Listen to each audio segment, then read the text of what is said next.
네, 오늘은 사순 5주일입니다. 사순절기에 우리가 끝을 향해서 가고 있습니다.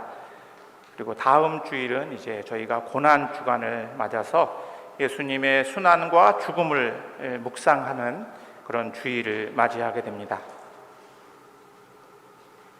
오늘 복음은 지난주에 이어서 긴 복음의 이야기죠. 오늘 이 라자로의 부활 이야기는 요한복음이 예수님께서 행하신 7가지의 기적을 우리에게 이야기하고 있는데, 그 중에서 7번째 마지막 기적의 이야기고 기적의 절정의 이야기라고 이야기할 수 있습니다. 그 기적의 절정은 바로 주님의 부활을 우리가 미리 기억하고 묵상하게 하는 그런 기적 이야기입니다.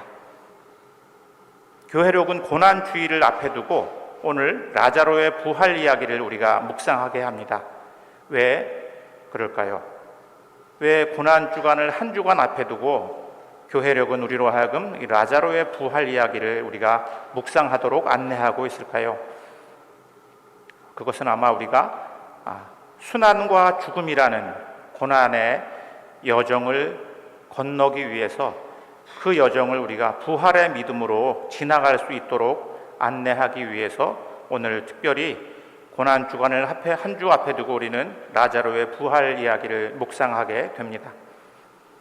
아시는 대로 요한은 예수님과 라자로가 아주 각별한 우정을 나눈 것을 숨기지 않고 저희에게 이야기합니다.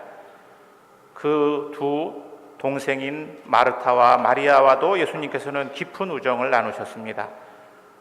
오늘 복음에서 예수님께서 라자로의 죽음을 앞에 두고 비통한 마음이 들었다는 말씀을 2번에 거쳐서 이야기하고, 라자로의 죽음 앞에서 눈물을 흘리셨다고 이야기합니다. 사복음서를 통틀어서 예수님이 눈물을 흘리신 사건은 2번 있습니다. 한 번은 예루살렘 성전을 보면서 안타까워서 눈물을 흘리신 그 눈물의 이야기고, 오늘 우리가 들은 이 라자로의 죽음 앞에서 예수님께서 눈물을 흘리셨습니다. 그런데 예수님께서 그렇게 사랑하는 라자로가 앓고 있다는 소식을 듣고도 처음에는 죽을 병이 아니다 이렇게 말씀하시면서 이틀 동안이나 지체하십니다. 왜 그러셨을까? 조금 빨리 갈 수는 없었을까? 두 자매는 늦게 오신 예수님을 향해서 주님께서 여기 계셨더라면 저희 오빠는 죽지 않았을 것입니다, 이렇게 아쉬움과 원망 섞인 이야기를 예수님께 전하고 있습니다. 요한복음이 기록되던 AD 70년경은 교회가 심한 박해의 상황에 있었던 때고 많은 사람들이 순교를 당해야 했던 그런 시기였습니다. 아마 오늘 이 마리아와 마르타의 원망 섞인 이 아쉬운 이야기는 당시에 예수님을 믿고 고난받던 박해 가운데 있던 그리스도인들의 마음이 아니었을까, 이렇게 헤아려 보게 됩니다. 오빠의 죽음을 슬퍼하는 마르타를 향해서 예수님께서는 라자로가 다시 살아날 것이라고 말씀하십니다. 예수님의 말씀에 대해서 마르타가 마지막 부활날에 살아날 것은 저도 알고 있습니다, 이렇게 이야기하니까 예수님께서 하신 말씀이 우리가 익히 잘 알고 있는 말씀이죠. 나는 부활이요 생명이니 나를 믿는 사람은 죽어도 살겠고 살아서 믿는 사람은 영원히 죽지 않는다. 우리가 너무 잘 아는 말씀이죠. 저는 중학교를 저는 1학년밖에 다니지는 못했는데, 제가 다니던 학교가 미션 스쿨이었어요. 그래서 매번 성경을 암송하는 숙제가 주어집니다. 그때 저희가 암송하도록 저희한테 주어진 암송 구절이 바로 이 구절입니다. 나는 부활이요 생명이니 나를 믿는 사람은 죽어도 살겠고 살아서 믿는 사람은 영원히 죽지 않을 것이다. 그 어린 나이에 저는 죽은 사람이 부활하는 것은 예수님의 부활을 우리가 믿으니까 죽은 사람의 부활은 믿을 수가 있겠어. 그런데 살아서 믿는 사람은 영원히 죽지 않는다는 이 말씀을 어떻게 이해해야지? 어린 저에게는 이 말씀이 저에게 아주 큰 묵상의 주제이기도 하고 풀리지 않는 수수께끼 같은 말씀이었던 것들이 생각납니다.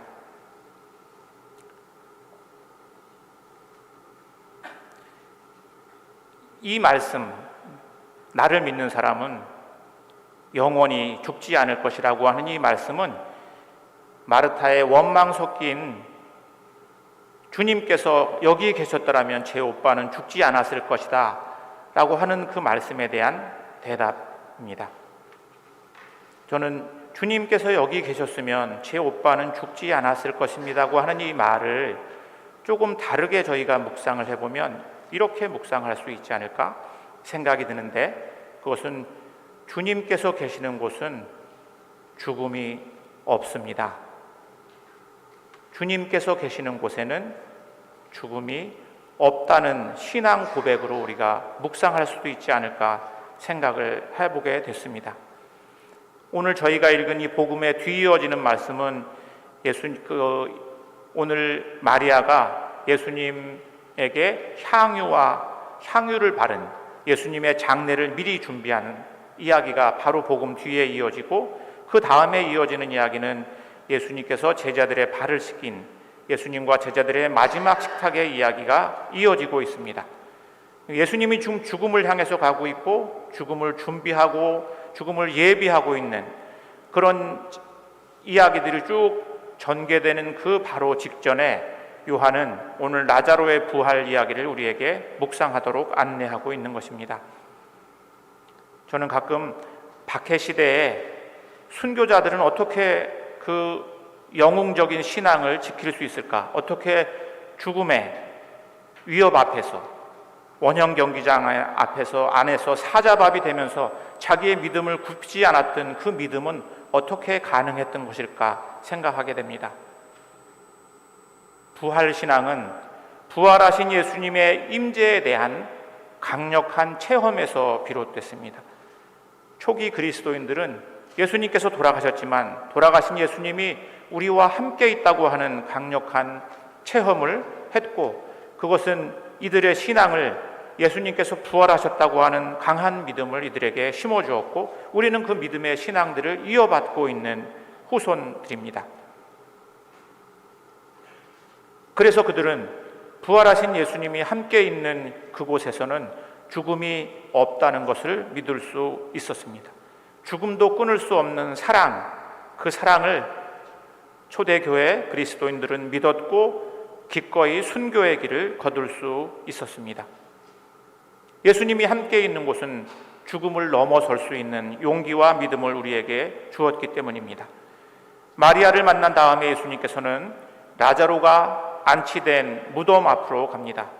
그리고 무덤 입구를 막고 있는 돌을 치우라고 말씀하십니다. 무덤 입구를 막고 있는 그 돌을 치우면 어떤 일이 일어날까요? 예수님과 라자로를 가로막고 있던 돌이 치워질 때 라자로는 다시 예수님과의 관계가 회복되고 예수님과의 관계가 이어집니다. 그리고 예수님께서는 자신의 사랑하는 친구 라자로의 이름을 부르십니다. 라자로야 나오너라. 한번 이 장면을 우리 한번 마음으로 한번 묵상해 보십시오. 예수님과 관계가 끊어져 있던 그 라자로, 사람들이 그 돌을 치우자 예수님께서 당신께서 사랑했던 친구의 이름을 부르십니다. 라자로야 나오너라. 우리도 살면서 죽음 같은 순간, 죽음 같은 고난을 피할 수 없고 가끔 우리는 그런 상황에 직면하게 됩니다. 그리고 우리도 가끔 하나님께서 나를 버리신 것 같아, 하느님은 안 계신 것 같아 하는 원망과 단절의 경험을 하게 됩니다. 오늘 복음은 우리에게 지금 하느님과 우리의 관계를 가로막고 있는 돌은 무엇인지를 묵상하도록 초대하고 있습니다. 만일 우리가 예수님과 우리의 관계를 가로막고 있는 그 동굴의 입구에 있던 돌을 치워버릴 수 있다면, 그러면 예수님께서도 우리의 이름을 부르실 것이라고 말씀하시고 있습니다. 우리의 이름을 사랑으로 불러주실 것입니다. 그때 우리는 예수님과의 관계가 다시 회복되고 그때는 우리가 새로운 존재로 태어나게 됩니다. 새로운 존재로 태어난 우리는 무덤 동굴에 갇혀있던 내가 아니라 부활한 나로 태어나게 되는 것입니다. 오늘 우리가 들은 구약 말씀에서 에ze키엘서는 이렇게 말합니다. 그분이 나에게 말씀하셨다. 너 사람아, 이 뼈들이 살아날 것 같으냐? 내가 야훼여 당신께서 아시옵니다 하고 아뢰니 그분이 또 나에게 말씀하셨다. 이 뼈들에게 내 말을 전하여라.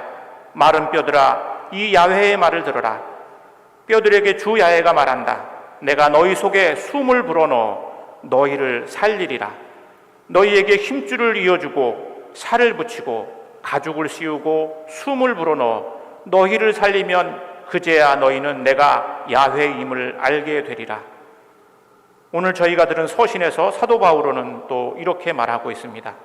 비록 여러분의 몸은 죄 때문에 죽었을지라도 그리스도께서 여러분 안에 계시면 여러분은 이미 하느님과 올바른 관계에 있기 때문에 여러분의 영은 살아 있습니다. 그리고 예수를 죽은 자들 가운데서 다시 살리신 분의 성령께서 여러분 안에 계시면 그리스도를 죽은 자들 가운데서 살리신 분께서 여러분 안에 살아계신 당신의 성령을 시켜 여러분의 죽을 몸까지도 살려주실 것입니다. 복음서는 부활을 체험한 많은 사람들이 절망과 고난 가운데서 부활하신 그리스도를 만났다고 증언하고 있습니다. 이제 모든 것이 끝났다고 엠마오 길을 걸어가던 그 두 제자, 함께 걷던 예수님을 알아보지 못했지만 빵을 떼실 때 부활하신 그리스도를 그들은 만나게 됩니다. 유다인들이 무서워서 방문을 꽁꽁 걸어 잠그고 숨어있던 그 제자들을 향해서 예수님께서는 들어오셔서 너희에게 평화가 있기를 하고 인사하십니다. 하나님은 우리가 고난 속에 있을 때, 우리가 순환과 죽음 같은 그 고난 속에 있을 때 그때도 우리와 함께 하시고, 만일 우리가 그때 우리와 함께 하시는 그리스도를 볼 수 있다면, 우리가 만날 수 있다면, 하느님과 우리를 가로막고 있는 돌을 치우고 우리를 부르시는 그리스도의 음성을 들을 수 있다면 우리는 죽지 않고 새로운 존재로 태어날 것이라고 이야기하고 있습니다. 이제 사순절의 끝을 향해 가는 우리가 이 부활의 믿음을 간직하면서 이 사순의 고난 주간을 맞이할 수 있기를 성부와 성자와 성령의 이름으로 말씀드렸습니다. 니케아 신경으로 우리의 믿음을 고백합니다.